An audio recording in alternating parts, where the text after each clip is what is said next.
Good evening, jazz vinyl lovers. Ken McAuliffe here. I am the jazz vinyl lover, and sitting across from me is Steve Guttenberg, the Audiophiliac. That's me. Steve is one of my mentors, one of my great helpers, one of the smartest guys in high-end audio and just audio in general.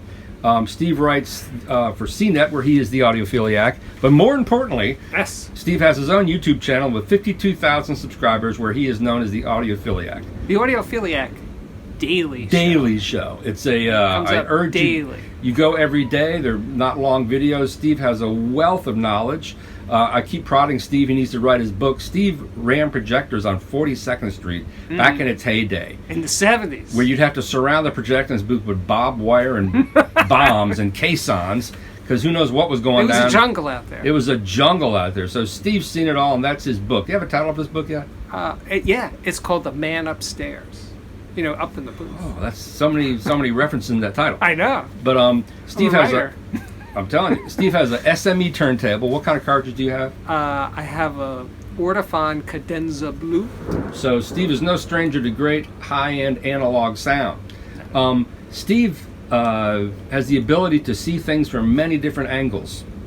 Multifaceted individual. I am. A big inspiration to Herb Reichert and myself and many other writers out there.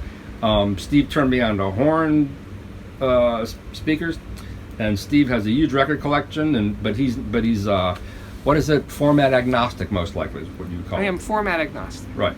But saying that, Steve thinks it's silly that so many of us in this group obsess over pressings. Uh-oh. Music matters. There's going to be a lot of negative comments if I start going on. Well, no, I think a lot of people will say, hallelujah, this is great. But tell me about that stance. Why do you think it's silly? First of all, I want to talk about the idea of mastering, because when you talk about different versions, right, it's about the mastering. So mastering is not making a literal one-to-one copy of the master tape.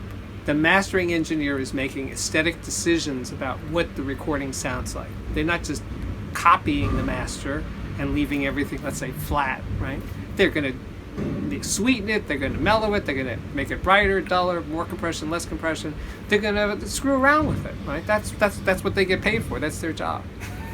So in each further mastering of a given title, different decisions were made. Now, some might say that the original would be the one that, let's say, I hate the expression, but that the artist approved, the artist approving thing. I once was hanging out with Eddie Kramer, Jimi Hendrix's recording engineer, and I brought up that question. I said, so back in the day, in the 60s with Jimi Hendrix, did they make a pressing, and did you approve it?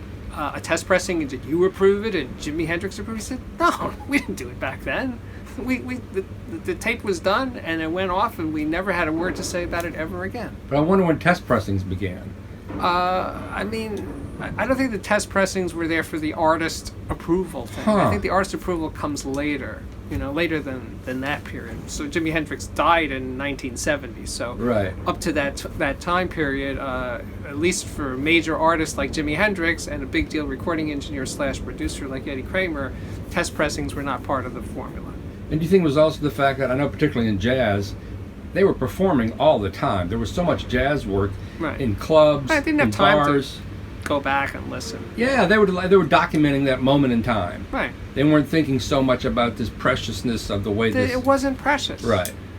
They may have sweated over making the record and mixing the record, but when it came to the actual next step, we just talked before making this video about, does the artist have say-so over their sound in a given session? Now it depends on the artist and whether they're front man or a side man and stuff like that. Mm-hmm. But generally, most musicians just painting with a broad brush are not audiophiles. They're not thinking that way. Oh, my horn is too bright or too soft or too distant or too close or anything. It's just not the way most musicians think. Now, I have a long association with Chesky Records, and I've seen at many sessions where musicians do get persnickety about their sound on a recording. But I'm speaking in general, that the artist control and approval of the sound of a given record is just not happening. You know? Yeah, I think it's true then and true now. Now, so it's funny that us audiophiles or vinyl music lovers, we obsess about the sound of records, but it's ironic that the artists themselves don't. Right. It's kind of like, wait a minute. Yeah. What's going on here? You know. Unless you're like a Ron Carter, Right. who's also a really hardcore audiophile. Yeah, but And Ron is intense. I've heard Keith Jarrett's an audiophile. Oh yes, But we can't get him to do interviews, a stereophile.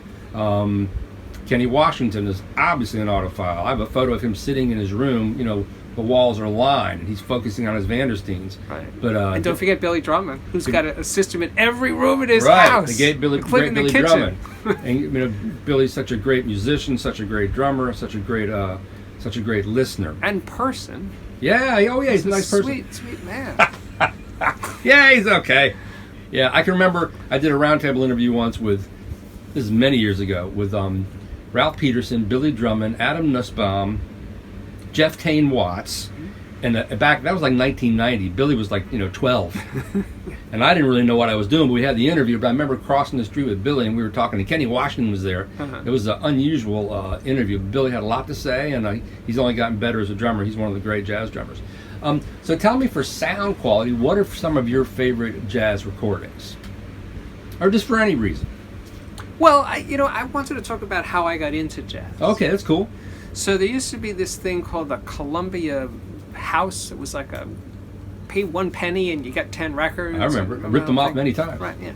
So one of the records I got when I was maybe 12 or so, 12, 13, was Monk Big Band and Quartet, with kind of like the black cover. So some tracks are with a big band, some tracks are with quartet. Right. I think there's a couple of solo tracks. But anyway, I got this record, and like when you're a kid, when you're into a given record, you just play it over and over and right. over and over. Huh. I was just playing that record forever. What got you about it? It was the angularity of Monk's sound, and he's also, even though people say it's complicated and stuff, there's a childlike playfulness to it, Yeah. and it just connected with me. I just loved it, and I loved it. Led to many other Monk records, but that was the one that started it. And also, one of the other Columbia records was a Herbie Mann record, but I don't know the title of that one. And that was another one. The sound of his flute on Columbia. Yeah, I know. Maybe it was, because I think Columbia wasn't just purely Columbia Records. I think it was like they had other labels on there too. Right. There was definitely a Herbie Mann in there, and also, though it's not really a jazz record, the soundtrack to West Side Story, which is jazzy. You were talking about that recently. Yeah, and it's a freaking amazing recording. Who's the orchestra on there? You got any idea? I don't know that it's an orchestra. I think it's just Leonard Bernstein put together this band. Let's say. Well, it's like an ensemble. It's a quartet, or there's strings stuff. But it's wow. Great session players in New York. This is 1957. And by the way, one of the most amazing thing, it's big, it's complicated, there's singers, there's soloists, there's all this thing happening. The whole record is recorded in one day. The original soundtrack. The original soundtrack to the Broadway show. The music, the film West Side Story comes later. Oh. And that one I've listened to recently. It's okay. Is this hard to find? This Leonard Bernstein? No. It's very common. Wow. Yeah. Cut at 30th Street, probably? Yeah, cut at 30th Street. Wow. In one freaking day. Huh. So that's really jazzy. It's got some great drumming on it. Oh, it's a famous session drummer's name I can't remember right now. But anyway, that was another one I just played all the freaking time. But like cool. Remember I was asking a couple of months ago about the finger snaps? Like there's these unison finger snaps. Right. And by the way, I learned about what that is. What is so it? In Prohibition, where they didn't have nightclubs and stuff, and there were like secret ones where they were serving booze, Speakeasy, right? Speakeasies, right? Well, you couldn't applaud in a speakeasy because it was too loud. Huh. So the audience would snap their fingers. Wow. See? That's amazing. Yeah. So they were just all... Yeah. That's the finger snap in jazz. That's where it all comes from. That's fascinating. Isn't that wild? That's bizarre. Of course, it could be one of those things that people made up after the fact, but it's a good story, even if it's not true. Sure and is. some of your viewers out there will probably correct me if I'm wrong. Interesting. But so there was that. But regards getting back to the thing about the whole pressing thing, I don't. I have a lot of records, probably 4,000, Wow. 4,500. But I'm not obsessive about getting pressings, early pressings or something. Mhm. If the pressing itself that I own of music that I like isn't bugging me in some way, whatever it is, I'm good. I think part of it is we live in New York, and we can take for granted that all these records are here. Mm-hmm. Almost everything is here, except maybe Pacific Jazz. These are from on the West Coast. But a lot of people who watch your channel or watch my channel, they live in Muskegon, Michigan, or they live in Dubuque, Iowa, or something. Okay. They don't have all these records there. They just don't. But they got the internet. They have the internet. That's So how they I get feel. them now. Are you serious about this? That's what I feel. You have Discogs now. You have eBay. I've read recently that Discogs is actually becoming the go-to place. Oh, yeah. Because eBay, it's just, not to mention it costs so damn much. But rather than get that Music Matters pressing, which is easier to get, or to order it on the internet from Music Matters. You like Acoustic them, Sounds. right? Music Matters. They're Music your favorite. Matters? Isn't that one of your faves? I love them. Yeah. You have Discogs, and everything is on Discogs. Right. And you can use PopSite to get value. So so I understand people want reissues, but if you're really serious about this, you can find all these records. They're out there. Right. They might cost more. I mean, I think if this is, for if you're just getting started, I think, investing in some really good pressings, just to get your feet wet, just to see what it's about. Right. Sure, absolutely. I'm speaking for someone who's been buying records my whole life, Right. so sure. But the thing I'd say about I'm not a collector, but I just have amassed many records over my 4,000 lifetime. records. That's twice as many Make it- records as I have. Easy. That over there. Anyway, is that I'm always digging through my records, right? And I pulled out this Rolling Stones. How do you sort them? What do you advertise them by? It's crude, right? Okay. It's not precise. All right. But anyway, so I pull out this Rolling Stones record, an early Rolling Stones record, and I put it on. I start to play it. It's not like I had forgotten about it. I had played it, but this recently when I was playing it, I was thinking about the day that I bought this record, and that how many people and girlfriends and stuff I've sat and listened to this record with, that it becomes. And I always took good care of my records. So even records I got when I was 15 are still, I still enjoy them. Right? They're not scratched up. So, but this is a precious object in my life. It has history. So no other pressing would be as meaningful to me. And I think that that's something that in this age of music being free and disposable and stuff, that what else do you have in life that you would have for 20, 30, 40, 50 years? Family It's not just sitting on a shelf gathering dust, but I play this record. Right. And I have hundreds of them that are in that category of records that I've got when I got 40 years ago that are still really important to me. And I got a lot of records I bought 40 years ago I've given away or sold or something years ago. But the ones that stay around, they're really meaningful to me and cannot be duplicated by high res or a better British pressing or somebody else's pressing. That's what it means to me. And I try to remind people who are just getting into this of how important that is. Because I have this theory, which could never be proven, that for a young person now who lives in a streaming world, that if they love music but never had a physical copy of this music that they like, what will their relationship to that music be as the decades roll by? Right. They're 20 now, but when they're 50, if they never had that memory of buying it in a store and playing it with people and passing the jacket around, all of those things that are associated with playing vinyl and CDs, if you don't have that, will that recording mean less to you? I don't know. It's hard to predict, but it seems like it would mean less. And you also have, for a long time people would say, well, I listened to my parents' records. Now it's so old that people's parents probably had CDs. Right. But it's also interesting, somebody pointed out to me that there's the life of the record before us and after us. You can get a record at a used record store, and that record has passed through so many hands. Right, you see sometimes they write names. They used to write names on them, and if you sell it, it goes through more hands. There's really a life to a record. It's been handled. It has patina. It has age. And I go back to the thing where I like original pressings because I want the original artifact closest to the original event. But there's that whole other life of the record. And that's in your collection. It says a lot about who you are. Right. Yeah. There's a young woman who writes for CNET, and she's 30, and she did a piece about that. She's into vinyl, but she's really into CDs, and that people are dumping their CDs, and it's like what was happening when the Right. CD came out. People were Right. dumping their vinyl. So she's getting everybody's CDs, right? Ah. And she's talking about it in similar ways, Huh. you know. And she's hopefully going to do a video for me. I just And- love the way all the nubs broke. And I stepped on the floor, and they really hurt. Because, it's that CD jewel box plastic those packaging. little- yeah. Those were wonderful. Well, don't be so.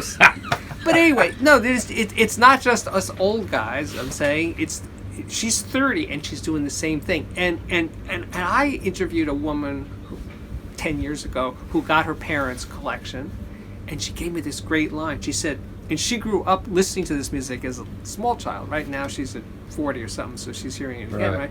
And she's saying listening to these records is like reading literature in the original language. Wow.